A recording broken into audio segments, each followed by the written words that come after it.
Bildiğiniz üzere yaklaşık 3 ay önce Miami'den ev aldım. Genel olarak ön ödemeler %20, %30 civarı oluyor. Yarın bir gün ev bakmaya gittiğin zaman diyeceksin ki benim şu bankadan onay mektubum var. Ey ev sahibi. Adam diyecek ki tamam. Teklifi verirken her şeyi yazılı yapalım. 100.000 dolar aldın. 5.000 dolar ekstradan verdiler ya. O da kapanış masraflarına gidiyor.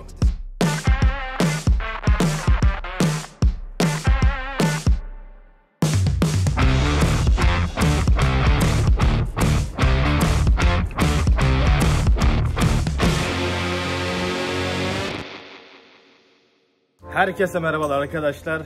Kanalıma hoş geldiniz. Yine sizlerle YouTube Türkiye'de daha önce pek çekilmemiş bir video çekeceğim. Bildiğiniz üzere yaklaşık 3 ay önce Miami'den ev aldım. Abi nasıl aldın? Ön ödemesi ne kadar? Faizi ne kadar? Kaç odalı? Kirası ne? O ne bu ne? Şimdi size ev nasıl alınır? Onun matematiğini anlatıyorum. Dostlar, bu videonun en başında belirtmek istiyorum. Ben emlakçı değilim, ev alım satım işiyle uğraşmıyorum, yatırım danışmanı değilim. Bu verdiklerim hiçbir şekilde tavsiye değil. Sadece ben ev alırken uyguladığım metodu size anlatıyorum. Bu anlatacağım tavsiyeler hem Amerika'da yaşayan hem de Türkiye'de yaşayan arkadaşlar için geçerlidir. Amerika'da yaşayıp Amerika'da ev almak, Türkiye'de yaşayıp Türkiye'de ev almak, Türkiye'de yaşayıp Amerika'da ev almak için geçerlidir. Öncelikle kendine sorman gereken soru: ev almak için hazır mıyım? İlk maddemize gelelim. Düzenli gelir. Düzenli gelirim var mı? Düzenli gelir nedir? Bir maaşın var mı? Bir yerden para akışın var mı? Neden? Çünkü ev almak demek aylık olarak bir mortgage ödemesinin altına girmek demek. Eğer ki senin düzenli gelirin yoksa, yani bir ay 10.000 lira kazanıp diğer ay 20.000 lira kazanıp 3. ayda 0 kazanıyorsan sıkıntı yaşama ihtimalin yüksek. O yüzden düzenli gelirin olmasını öneriyorum. Gelelim ikincisine. Borcun var mı? Bu neden önemli biliyor musunuz? Eğer ki borcun varsa bankalar sana borç vermek istemeyecekler. Diyecekler ki bu insanın zaten elde hazırda bir borcu var. O borçtan ötürü sen krediye uygun görülmeyebilirsin. Üçüncüsü, kredi skoru. Bu kredi skoru nedir? Genel olarak Amerika için konuşmamız gerekirse kredi skoru sizin kimliğiniz gibidir. Galeriye gitseniz, ev almak isteseniz, mağazadan taksitli bir ürün almak isteseniz, apartman dairesi dahi tutmak isteseniz kredi skorunuza bakarlar. Kredi skorunuz bir nevi sizin finansal geçmişinizin raporudur. O yüzden olabildiğince kredi skorunuzu yüksek tutmaya çalışın. Abi kredi skorunu nasıl yüksek tutarım? Bu başka bir videonun konusu. Tamam, diyelim ki ev almaya karar verdik. Gelelim ikinci adıma. Peşinat. Nedir peşinat? Şimdi evi almak istiyorsan bir ön ödeme yapman gerekiyor. Değil mi? Genel olarak ön ödemeler %20, %30 civarı oluyor. Şöyle düşünelim. 100.000 dolarlık bir ev alıyorsun. Yani ön ödeme olarak cebinde 20.000 dolar nakitin olması gerekiyor. Bunu atlattık. Geriye kalalım kapanış masrafı. Nedir? Şimdi sen evi alırken mortgage alıyorsun ya. Banka bir orada masraf yapıyor. Banka sana orada bir kredi çıkartıyor. Bu 100.000 dolarlık evin 20.000 dolarını sen verdin diyelim. Adamlar sana 85.000 dolar veriyorlar aslında. Neden? Çünkü 5.000 dolar daha, yani 100.000 dolar aldın, 5.000 dolar ekstradan verdiler ya. O da kapanış masraflarına gidiyor. Yani bir nevi ekstra gizlenmiş bir masraftır bu. Bunu aklınızda tutmanız gerekiyor. Kimi zaman banka bunu kendi kredisinden halleder, kimi zaman da bunu sizin ödemenizi ister. Gelelim üçüncüsüne. PMI. Private Mortgage Insurance deniyor. Eğer ki %20 ön ödemeyle gelemezsen, %10'la, %3'le, %5'le geldin diyelim. Banka diyor ki ben bu adama yüksek miktarda fazla vererek bir riske girdim. Banka kendi parasını başka bir finansal kurum aracılığıyla garantiye alıyor. Yani garantinin garantisi gibi bir şey. Genel olarak %20'den az ön ödeme ile gelirseniz ödeyeceğiniz aylık mortgage bir tık artacaktır. Belki %2, %3 artacaktır.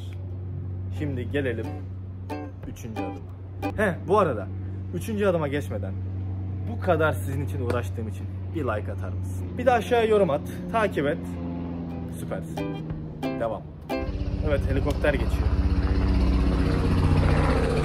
Dostlar, 3. seviyeye geldik. Ön kabul. Nedir bir ön kabul? Neyin ön kabulü? Otele giriş mi yapıyorum? Seyahate mi çıkıyorum? Hayır. Şimdi sizin cebinizde paranız var, değil mi? Ev bakmaya gideceksin. Turist Ömer gibi gidemezsin eve. Eve gittiğin zaman adam sana diyecek ki sen geldin buraya da senin bir bankadan kağıdın var mı? Senin bankadan gelen bir onay mektubun var mı diyecekler. Para nerede diyecekler. Sen de ne yapacaksın? Eldeki paranı alacaksın. Bankaya gideceksin. Tamam mı? Banka senin eldeki parana bakacak. Kredi geçmişine bakacak. Aylık gelir gider dengene bakacak. Hatta belki ailendeki insan sayısına bakacak. Bakacak da bakacak. Sana bir bütçe çıkaracak. Sen 100.000 lira koydun mu cebine? Gittin bankaya. Banka diyecek ki sen şu kadar miktarlık ev alabilirsin. Senin bütçen bu kadar. Peki bu ne işe yarıyor? Bu ne işe yarıyor biliyor musun? Hızlı şekilde işlem yapmana yarıyor. Yarın bir gün ev bakmaya gittiğin zaman diyeceksin ki benim şu bankadan onay mektubum var. Ey ev sahibi. Adam diyecek ki tamam, bu potansiyel olarak alıcı. O yüzden seni ciddiye alacaklar. Hızlı bir şekilde yola devam edeceksin. Abi neden hızlı devam etmek istiyorum diyorsan. Çünkü diğer adam cebinde nakit parayla geldi. Sen cebinde 100.000 lirayla geldin, o adam cebinde 1 milyon TL ile geldi. Direkt yarın işlemi kapatabilir. Senin de bir gücünün olması lazım. O yüzden ön kabul mektubu kesinlikle öneriyorum. Şimdi 4. işleme atlıyoruz. Şimdi aranızdan bazıları abi emlakçı ne? Gerek yok. Veya emlakçı kesinlikle gerekli diyebilir. Ben size burada maddelerimi sayıyorum. Emlakçı sizi temsil ediyor. Gerekli mi? Eğer ki sen ilk defa ev alıyorsan bence kesinlikle gerekli. Çünkü hiçbir olaydan haberin yok. Ev nasıl alınır, bankayla nasıl konuşulur, satıcıyla nasıl konuşulur, herhangi bir yasal problemde ne yaparsın, avukata nasıl gidilir, hangi birini biliyorsun? Hiçbirisini bilmiyorsun. Bakın ben emlakçılık yapmıyorum. Emlakçıdan bir para kazanmıyorum. Ben sadece sizin için söylüyorum. Sizi temsil yetkisi var. Gerekli mi, gereksiz mi? Ona da sen karar ver. Eğer ki daha önceden 3 kere ev aldıysan belki gerek yok. Bankacı tanıdığın varsa belki gerek yok. Ama sıfırdan ev alıyorsan kesinlikle bence gerek var. Ve sonuncusu. Diyeceksiniz ki abi emlakçıya gerek yok. Emlakçı benden komisyon alacak, ne gerek var? Amerika için konuşuyorum. Amerika'da emlakçı komisyonunu evi satan verir. Ve bu komisyon genelde %5'tir. %2,5 satan emlakçıya, %2,5 alan emlakçıya verilir. Yani aslında emlakçının parasını satan taraf veriyor. Şimdi geldik ev avına.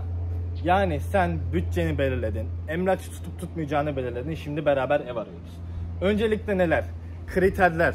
Senin evde aradığın kriterler nedir? Kaç odalı olsun? Kaç banyolu olsun? Evin lokasyonu nerede olsun? Garajı olsun mu? Bahçesi olsun mu? Olsun mu olsun mu? Merkeze yakın olsun. Yapılış tarihi nedir? Isınma şekli nedir? Bunları bir şekilde netleştir. Ve bunların hepsi olmayabilir. Neden? Çünkü bütçemiz sınırlı. O zaman öncelikleri bulmamız lazım. Yani mesela ev biraz şehir dışında olabilir. Bu senin önceliğin değil. Ama asıl önceliğin nedir? Mesela senin çoluğun çocuğun vardır. 3 odalı ev istiyorsundur. Değil mi? Veya sen bahçe seviyorsundur. 3 odalı olmasın, 2 odalı olsun ama bahçesi olsun. Bu senin önceliğin. Bunlara karar vereceksin. Ve geldik metrekare fiyatına. Şimdi ev alıyoruz ama bu 100 metrekare mi, 120 mi, 150 mi? O çevredeki evin fiyatlarına bakacaksın. Bunun metrekare fiyatı nedir? Bir rayiç bedeli nedir? Ortalama bedeli nedir? Bunlara bakarak bulacaksın. Evimizi avladık. Evi bulduk. Şimdi teklif yapacağız. Bir dahaki adım teklif. Evimizi bulduk. Tamam mı? Teklifi vereceğiz. Teklifi verirken her şeyi yazılı yapalım. Neden? Çünkü söz uçar yazı kalır. Yazılı yapmazsan yarın öbür gün yasal dayanağın olmaz. Mesela evden çıkıyorsun. Ev sahibi dedi ki ya buzdolabı da benim size hediyem olsun laf üstünde. Sonuçta buzdolapları pahalı eşyalar değil mi? Buna inanıp sen teklifi verdin. Ev sahibi evden çıkarken buzdolabını aldı gitti. Sen ne diyeceksin? Yazılı kanıtın nerede? Yok. O yüzden her şeyi yazılı yapacaksın.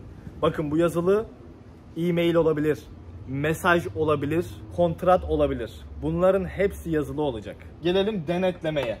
Şimdi bu Türkiye'de pek oluyor mu bilmiyorum ama Amerika'da oluyor. Evi satın alırken yaklaşık 500 ila 1000 dolar arası denetlemecileri çağırıyorsun. Bunlar devlet memuru değiller. Bunlar özel şirketten geliyorlar. Yani demek o ki bunların parasını sen ödediğin için bunlar seni savunacaklar. Yani bu adamlar her yere bakıyorlar. Diğer ev alma videomda, linki burada, size bu denetlemecileri daha detaylı anlatmıştım.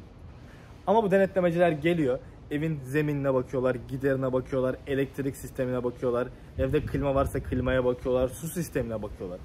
Her şeyine bakıyorlar. Eğer ki evde bir elektrik sorunu varsa diyebiliyorsun ki bu evde elektrik sorunu var. Bu evi senden aldığım için sen ya bunu bana yaptırır verirsin ya da evin fiyatından 30.000 TL düşük verirsin. Bu senin bir nevi mermin oluyor. Bunu pazarlık için kullanabiliyorsun. Geldik evin raiş bedeline. Şimdi teklifi verdin. Her şey tamam. Ama bankanın sana kredi çıkarması lazım. Nasıl olacak? Şimdi şöyle düşünüyoruz. Evin değeri 100.000 dolar. Tamam mı? Sen 100.000 dolara anlaştın. 20.000 dolar verdin. Bankadan 80.000 dolar gelmesini bekliyorsun. Ama banka kendi memurunu gönderiyor ve diyor ki git bakayım bu evin değerini bir bak. Neden? Çünkü belki bu evin değeri 80.000 dolar. Banka 80.000 dolarlık eve 100.000 dolar ödemeni istemiyor.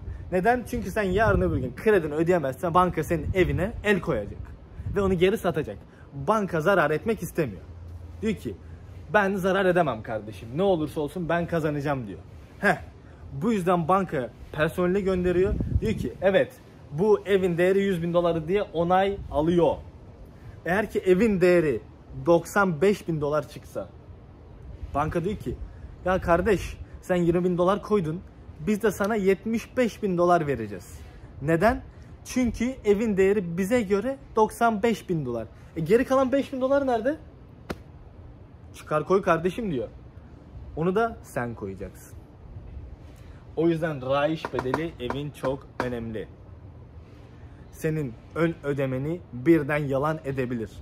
O yüzden ön ödeme dışında şöyle 3-5 daha cebinde para olması bence önemli. Dostlar size ben ev alırken uyguladığım adımları teker teker anlattım. YouTube Türkiye'de Amerika'da ev almak için bu kadar detaylı bir video ben görmedim.